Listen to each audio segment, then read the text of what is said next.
All right, folks, got a good one for you today. I have a Fidelity account. I love it. It's a great website. I can do easy transactions, good summaries of where my money's at.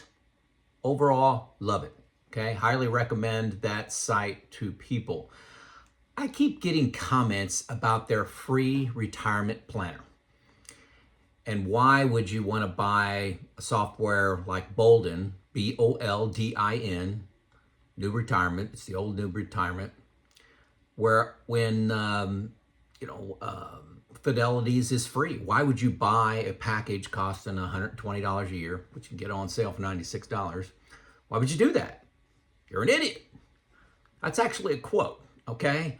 Now I've gone into the Fidelity planner three different times, and I'm going to give my assessment of it as a retirement planning tool. No punches pulled, okay? I have replied back to these comments. People would say, hey, you're crazy, and I'd give them a 20-word answer or something like that. But hey, looks like it's going to take a video here, and then I could just reference people to the video instead of giving my answer again. So how I tried to lay out this video, I'm going to give a list of features that Fidelity has and what gaps I see. I'm going to talk about how BOLDIN software addresses those gaps. I'm not going to demo Fidelity. Quite frankly, I couldn't figure out how to do it without showing my personal account information. So there's probably a way. I'm just not willing to do that, okay?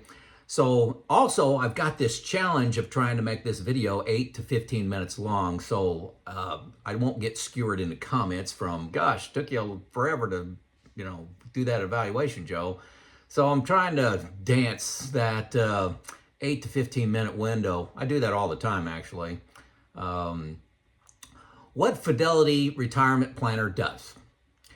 It's pretty simple to use. It gives, you input your savings, you input your investment mix. Actually, you don't put percentage return on those assets. You put in, hey, I've got 50% US stocks, 30% international, 20% bonds, whatever it happens to be. You enter an asset type and it automatically puts in a percentage for you.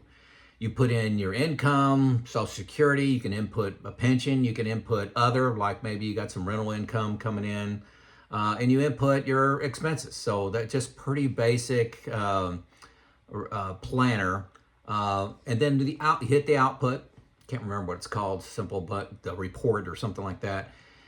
It has one chart on it, and it shows your asset growth over time, just a line graph of significant below market returns, and average returns. Those are the only three. You can't vary that. That's what you get. Not bad, but there's some things missing. I've got 12 things that are missing, and none of these are small. For example, number one, no particular order, expenses.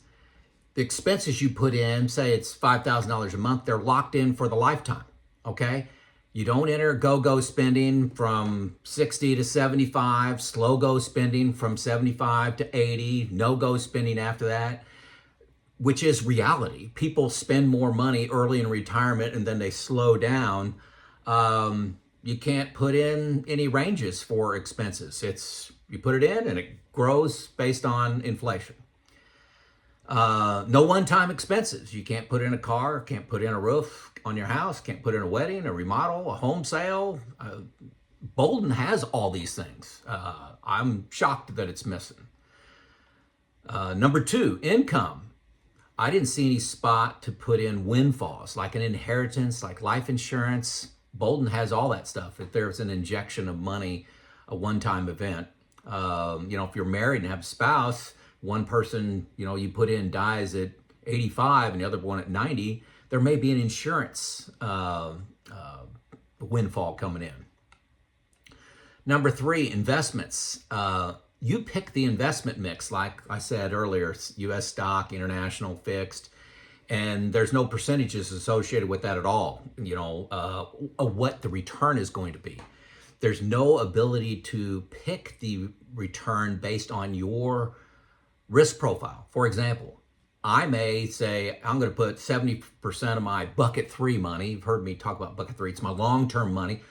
Put it all in U.S. growth stocks.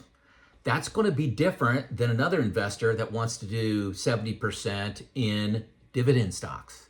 The returns are going to be different, okay? BOLDIN allows you to put in whatever you want. You put in actually below, they call it pessimistic returns, average returns, and optimistic returns. I like the optimistic because it gives you insight to what if the market does pretty good. How does that affect my taxes?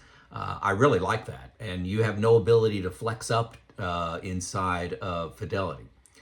Number 4, it assumes a 2.5% inflation. No ability to vary that, to stress test that. 2.5% inflation. Anybody that has lived through the last 4 or 5 years knows inflation is a big deal and could be catastrophic to a retirement plan. I like to stress test by raising that to 3, 3.5, 4, and see where my plan fails. Can't do that.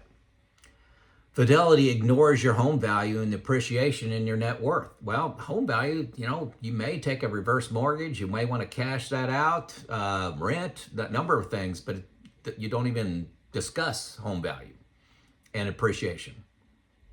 You cannot pick Social Security inflation. It's all this 2.5%. That's not very, you can't input that. That's automatic. You cannot pick medical inflation. I'm on number 7. And here's the big one. These are all big, but this is the biggest for me that the reason I went into this software 3 times is I said there's no way they missed this. Taxes. This is massive. It's not a factor at all. There's no choices, no advice, no vision forward. Okay, no insight to taxes year by year through your mortality, through like 90 years old. How much am I going to be paying in taxes each year? From what income source? No mention of taxes by bracket. So, new retirement, BOLDIN has, here's the tax bracket you're paying into each year, every year. No mention of RMDs. RMDs are huge for a lot of people, including myself. That big spike in income I'm forced to take when I turn 75 has a massive impact on my taxes. I have no vision at all to that. I'll just go on happy-go-lucky every year, paying whatever taxes I'm due instead of having some forward planning. It's massive for me. Okay, another one is the BOLDIN is visual. So if you have a one-time expense, maybe it's better to take that one-time expense in 2026 versus 2027 based on your income. You can't see that visually. First of all, you can't put one-time expenses in there, but you can't see it physically. You can't see it visually. It doesn't spike up and say, hey, I'll just pull that money out 6 months earlier and I save a bunch on taxes because I'm going to be in a lower tax bracket because of some issue. There's no artificial intelligence telling you how to improve your taxes. BOLDIN has a Roth Explorer, tells you, hey, you can improve your plan by, $100,000 by doing this Roth plan, $25,000 this year, $50,000 next year, $75,000 for the next, 5-6 years, whatever it is, goes out all the way to RMD time, telling you by year, by dollar amount, and the impact of that. You can use this tax explorer called Roth Explorer to optimize your net worth, optimize or minimize your lifetime taxes, your estate value, your tax bracket. You can also manage your IRMA, which is your Medicare supplement premiums, which are based on income. You can optimize on any one of those. This can be a $100,000 issue for a lot of you folks listening out there. It's massive for me. I got some sarcasm in here. Perhaps this vision of taxes is worth $120, which is a 1-year subscription to BOLDIN. Social Security timing is an input. You just say, when do you want to take Social Security? 67, 65, you put it in, what's the amount? There's no Social Security optimizer based on all your income sources and all your taxes and your Roth conversions that you're going to do. There's no optimizer for that. That's a basic feature inside of BOLDIN. Tells you specifically what to do. Take it, you will improve your net worth by $75,000 if you move your Social Security timing from 62 to 67. It specifically tells you what to do. You don't have to do it, but it tells you how to optimize it. Number 10, the output of Fidelity is one graph, asset growth, and it shows asset growth by significant below market returns, below market returns, and average market returns. It's the only output. BOLDIN has dozens of graphs, dozens. I can't count. I mean, it wouldn't surprise me if it was 35. Those graphs highlight problems and opportunities. Taxes is a very big one for me. You know, as soon as you retire, a lot of people, their taxes go, very low. If you retire like at 60, your taxes may be very low for like 5 years. And then they spike up that RMD time, and that 5 years is a huge opportunity to at least take the standard deduction out of an IRA or something like that. So highlights problems with visually, make them easy to see, where Fidelity just has one chart. The difference between the two is night and day. Hit the first link below for a free 2 weeks. You'll see all these charts and graphs, and it's not even close. Number 11, and this really surprises me because they have all the information to do this. I don't know why this isn't even on there. No Monte Carlo percent successful. Now, this isn't the end all be all, but I like it. It shows me, hey, what's the worst 10% out of 1,000 scenarios? That percent successful, the number's not as important as the change in the number. Say I take Social Security at 62 and it shows my Monte Carlo at 82%. Then I move my Social Security up to 67 and it takes my Monte Carlo to 94. I mean, I'd kind of like to know what those levers are to improve my plan. And Monte Carlo is one measure for that. I'm shocked that's missing, actually. Number 12, there's no artificial intelligence telling you how to improve your plan. It's just, here's your plan. Here's your output. You go into BOLDIN, it'll come up and it'll say there's 17 suggestions to improve your plan.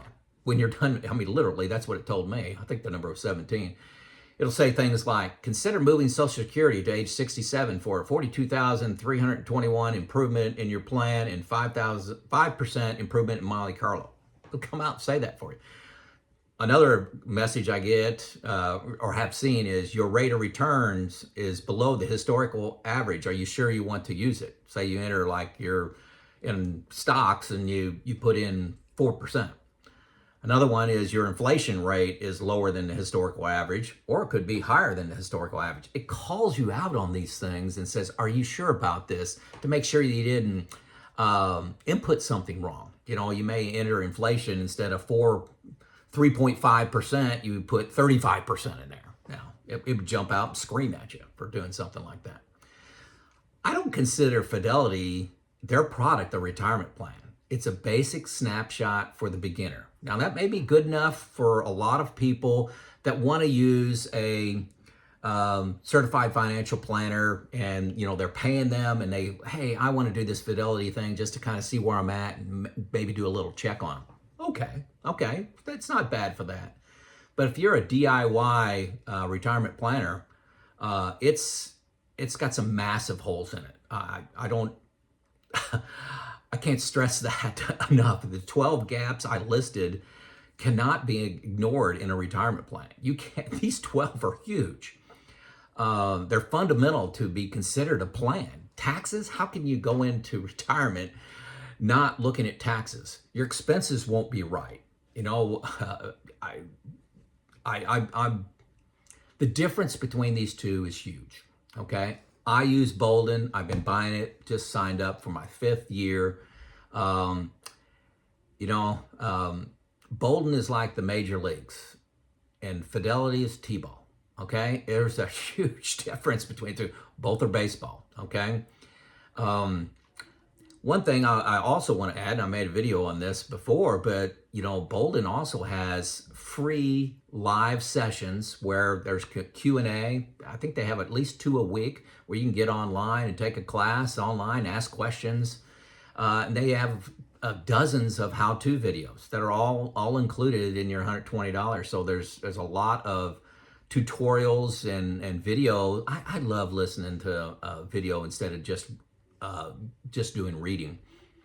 BOLDIN is not perfect, but is nearly identical to the software my certified financial planner that I have access to that he uses. So I walk into my meetings with my with Neil. You've heard me talk about Neil before. He's provided for me. It gives me the same results. So we have really good conversations about actions when I have some basic stress testing out of the way and I can come up with some great questions and challenges.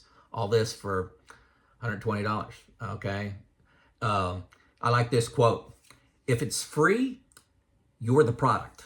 Fidelity, they've got a business model. They're trying to win your trust. They're trying to give you something interesting, but they want to sell their other services. That doesn't make them evil. That makes them, that's it. It's a capitalist society.